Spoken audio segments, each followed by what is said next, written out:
কখনো কি এমন দেখেছেন একই মায়ের দুই মেয়ে, একজন রাজকন্যার মতো জীবন পায় আর আরেকজন প্রতিদিন অপমান আর কষ্টে বেঁচে থাকে?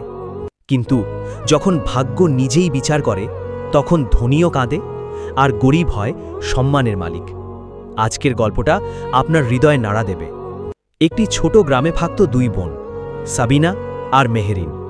সাবিনা ছিল বড় বোন, রূপে গুণে সবার প্রিয়, আর মেহেরিন দেখতে সাধারণ কিন্তু মন ছিল সোনার মতো।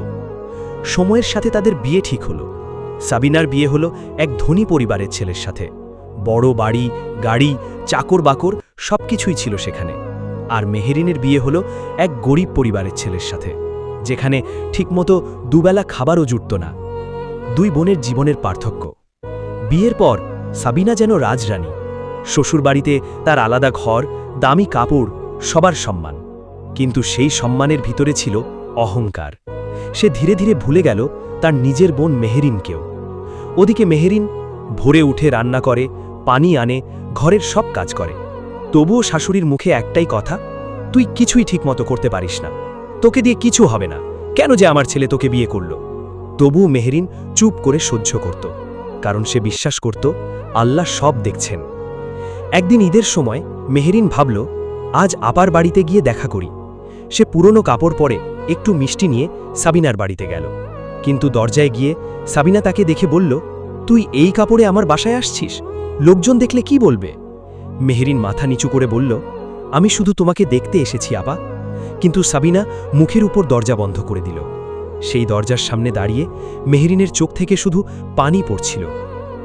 সেই দিন মেহেরিন বাড়ি ফিরে শুধু একটাই দোয়া করল, হে আল্লাহ, আমি কারো ক্ষতি চাই না, কিন্তু আপনি আমার সম্মান রক্ষা করুন। কয়েক মাস পর সাবিনার স্বামীর ব্যবসায় বড় ক্ষতি হল। এক এক করে সব হারিয়ে গেল। বাড়ি, গাড়ি, সম্মান, যারা একসময় পাশে ছিল সবাই দূরে সরে গেল। ওদিকে মেহেরিনের স্বামী ছোট একটা ব্যবসা শুরু করল। মেহেরিন তাকে সাহস দিল, পাশে দাঁড়াল। সেই ব্যবসায় মেহেরিন সবসময়ই সাহায্য করত। তারা দুজন কঠিন পরিশ্রম করার জন্য ধীরে ধীরে তাদের ভাগ্য বদলাতে শুরু করল। একদিন সাবিনা বাধ্য হয়ে মেহেরিনের বাড়িতে সাহায্য চাইতে গেল। দরজার সামনে দাঁড়িয়ে কাঁদতে লাগল, মেহেরিন, আমাকে মাফ করে দে। বোন। মেহেরিন তার বোনের কথা শুনে দরজা খুলল, কিন্তু সে আগের মতো দরজা বন্ধ করল না, বরং বলল, আপা, ভিতরে আসো। তার চোখে ছিল না কোনো অহংকার, ছিল শুধু ভালোবাসা আর ক্ষমা। সেদিন সাবিনা বুঝল, ধন সম্পদ চিরস্থায়ী নয়, কিন্তু মানুষের আচরণ একদিন ফিরে আসে। আপনি মনে রাখবেন, আজ আপনি যেভাবে অন্যকে আচরণ করছেন, আগামীকাল ঠিক সেভাবেই আপনার সাথে আচরণ করা হবে, কারণ ভাগ্য কখনো কাউকে ভুলে যায় না।